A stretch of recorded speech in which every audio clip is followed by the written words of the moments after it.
Պարոն Ավետիսյան, այսինքն դուք գտնում եք, որ գրեթե 1,5 միլիոն դոլար արժողությամբ գույք ունեցող քաղաքացին սոցիալական ապահովության խնդիր ունի, մի հարց, երկրորդ հարցս, որովհետև դուք ասում եք մինչև 200 միլիոն, եթե ճիշտ հասկացա, այսինքն 199 միլիոնի դեպքում դուք սոցիալական ապահովության խնդիր եք տեսնում։ Երկրորդ հարցս, դուք արդյոք ունեք ուսումնասիրություն, թե Երևանի կենտրոնում 1990 թվականից հետո Երևանի կենտրոնում, այսպես ասած, կներեք ես բառի համար, ինչ դեմոգրաֆիական փոփոխություն է տեղի ունեցել։ Այսինքն, քանի տոկոսն են նոր, այսպես կոչված, հայեր, որոնք գնել են այդ ձեր կողմից պաշտպանվածության անհրաժեշտություն ունեցող տատիկների, փափիկների տները եւ քանի տոկոսն է մնացել հին, այսպես կոչված, կենտրոնի բնակիչներ։ Այդպիսի ուսումնասիրություն ունեք, թե չունեք։ Նախ անդրադառնալով հարցի առաջին մասին։ Ինչի եմ նախագծով, ինչ ենք մենք առաջարկում 200 միլիոնից ավելը, որ շարունակի հարկվել, որովհետև գործող, այսպես ասենք, սանդղակը ամբողջական վերանայման խնդիր ունի եւ այստեղ ես համաձայն եմ, որ նաեւ լիարժեք խորքային քննարկումներ իրականացվեն եւ հետեւաբար այս քննարկումները անհրաժեշտություն ունեն խորքային վերլուծությունների, ինչը նաեւ պիտի լիազոր մարմինները անեն եւ ներկայացնեն այդ թվում ազգային ժողով, հետեւաբար մենք անդրադարձել ենք գործող սանդղակին գոնե այն մասով, որ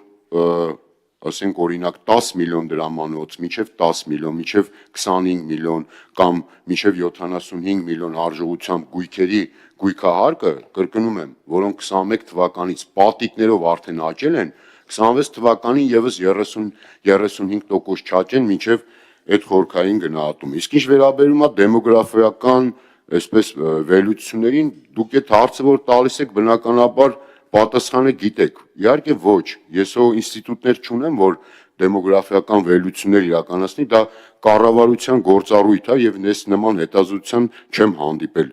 բարեբախտաբար թե դժբախտաբար, բայց կարամ ես ասեմ, որ մեր առաջարկած լուծումը եւ հետագա լուծումը շատ ուղիղ դրա հետ կապված չի։ Եթե մենք օրինակ արտոնություն նախատեսենք, թեկուզ մի մարդ լինի, որը որ ապրում է իր պապենական տանը, կենտրոնում, ասենք, որը ժառանգել է պապից պապ, ասենք կառուցված 1920 թվականի շենքում մարդը ապրում է, հիմա այդ գույքահարկը այդ մարդու, ես այդ մեկը հաշվել եմ, ասենք մոտավորապես ամենամինիմումը կազմելու է տարեկան 350-360 հազար դրամ, այսինքն ամսեկան մոտավորապես 30,000 դրամ, այսինքն այնքան ինչքան նվազագույն կենսաթոշակն է։ Հիմա այստեղ մոտեցում պետք է թե պետք չի, այո մոտեցում պետք է եւ նույնիսկ այդ մի քաղաքացու համար, այդ մի պապիկի համար մենք այսինքն կարանք այստեղ լուծում տանք։ Հաջորդը օրինակ արտոնությունն է, այսպես շեմի, չհարկվող շեմի։ Մենք սա սոցիալական կոմպոնենտ է, ասում ենք սա պետք է պարտադիր քննարկվի եւ ճիշտ չափ որոշվի չհարկվող շեմի համար։ Սրանք լուծման կարոտ հարցեր են եւ այս նախագիծը բուն նպատակը գոնե այս վիճակում կասեցնել է հետագա բարձրացումը եւ նաեւ ուշադրություն բևեռելը, որ եկեք նստենք մի հատ ամբողջական նայենք, ես խոսքիս մեջ նաեւ ասեցի, որ նախորդ ուրեմն հարկային համակարգը, նախորդ գույքահարկի մեխանիզմը ավելի կոշտ կամ ավելի բարձր հարկային ըստ էության հարկման ռեժիմ էր նախատեսում գերթանկարժեք գույքերի համար, քան այս մեկը եւ այո, ես ասում եմ, որ 200 միլիոնը դեռ շքեղությունը չի եւ եթե մենք ուզում ենք իրապես միջազգային փորձից այսպես կոչված շքեղության հարկի սահմանում ունենանք կամ դրան մոտ հարկային համակարգ, 200 միլիոնից հետո մենք պետք է շարունակենք։ Այո, ես համաձայն եմ, որ 500 միլիոն 1 միլիարդ դրամանոց գույքերը շատ էական եւ ավելի բարձր հարկ պետք է ունենան, քան ասենք օրինակ մինչև 20-25-30 միլիոնանոց գույքերը, որտեղ բնակվում են շատ ավելի համեստ, այսպես կեցություն ունեցող մեր հայրենակիցները։ Սա է մոտեցումը, այսինքն այն նպատակը, որի սկզբանե դրված է, պարոն Աղազարյան, այս լուծումը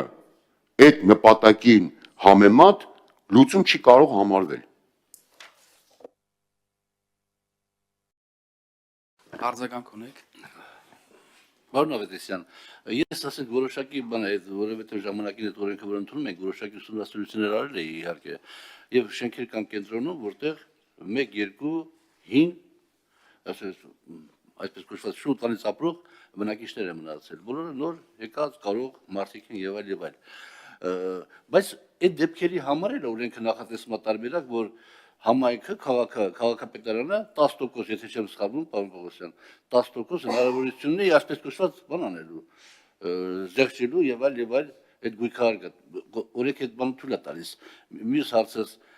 դուք գտնում եք, որ բանը, ես լավ չհասկացա, որ 200 միլիոնից բարձրերի համար օրենքը ոնց որ կա այնպես էլ մնա, ոնց որ կա այնպես էլ մնա օրենքը։ Եվ բանը, եւ պարոն Պողոսյան, միգուցե դուք պատասխանեք այս հարցին, չէր նախատեսված այդպիսի իրավիճակ, որ եթե թոշակառուներ են ապրում, ապա իրանք չվճարեն գույքահարկը, այդ հավաքվի։ Հետագայում ինչ-որ ձևով մարվի էլի։ Դե հիմա իմ հերթն է պատասխանելու, պարոն Աղազարյան, չէ, ես արձագանքեմ մնացածը նախ հավաքվի հետ կապված ես կարծում եմ դա լավ մոտեցում չի։ Երբ որ մենք քաղաքացիներին ասում ենք տուն ես հարկային պարտավորություն, բայց sense ես աշկ եմ փակում, այդ պարտավորությունը մի կատարի, հետո Աստված գիտի ինչ կլինի։ Դա լավ բան չի, դե պարտաճանաչ հարկային, դե չէ, այտենց ես համաձայն չեմ։ Մի րոպե, լավ, ժողովուրդ, հիմա չէ, մոտեցումա օրենքի առաջ բոլորն էլ հավասար են, այսինքն պետք չի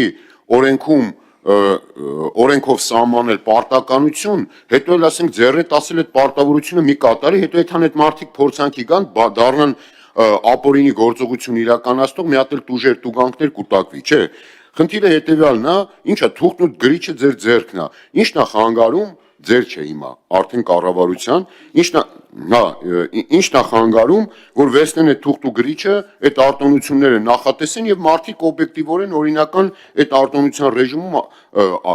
գործեն եւ օրենք էլ չխախտեն, գիտակցաբար կամ թույլատրելի կամ չթույլատրելի, չի կարելի թույլ տալ օրենքը խախտել, որևէ կերպ։ Սրան ես միանշանակ դեմ եմ։ Իսկ ինչ վերաբերում է այդ 200 միլիոնին, այո, պարոն Աղազարյան, ես ասում եմ 200 միլիոնից բարձրի համար գույքահարկը պետք է շարունակի աճել այն ձևով ինչ որ օրենքն է նախատեսում, ասեմ ավելին, 200 միլիոնը այն շեմը չի, որտեղ մենք պետք է կանգնենք, որովհետև վստահաբար ձեզ ասում եմ, որ շատ գույքեր, ես քանակով չեմ կարող հիմա ասել, կան եւ հələ կլինեն, որ ասենք 500 միլիոնից ավել են, 1 միլիարդ դրամանոց են եւ այլն։ Այստեղ այո, պետք է գործի այսպես կոչված պերճանքի հարկը իր ողջ ճկեղությամբ եւ շատ ավելի բարձր եւ դրա հաշվին կարելի է օրինակ զեղչել եւ միայնակ թոշակառուների գույքահարկը եւ կարելի է նախատեսել ցածրաժեք գույքերի չհարկվող շեմ, ինչը որ օրինակ նախկինում կար եւ այո դա կլինի լիարժեք սոցիալական կոմպոնենտ եւ վերջապես մոտ կլինի այն նպատակին, ինչը հրճակվել էր այս փոփոխությամբ։ Որ սրանով չէին ասել, բերեք կեղեքենք մարդկանց միջին եւ ցածր եկամուտ ունեցողներին, բերեք կեղեքենք այս անգամ գույքահարկով։ Այդպես բան չեն ասել, չէ՞։ Եթե ասած լինեն, կասեի, հա, նորմալ է, այս նպատակը իրականացված է։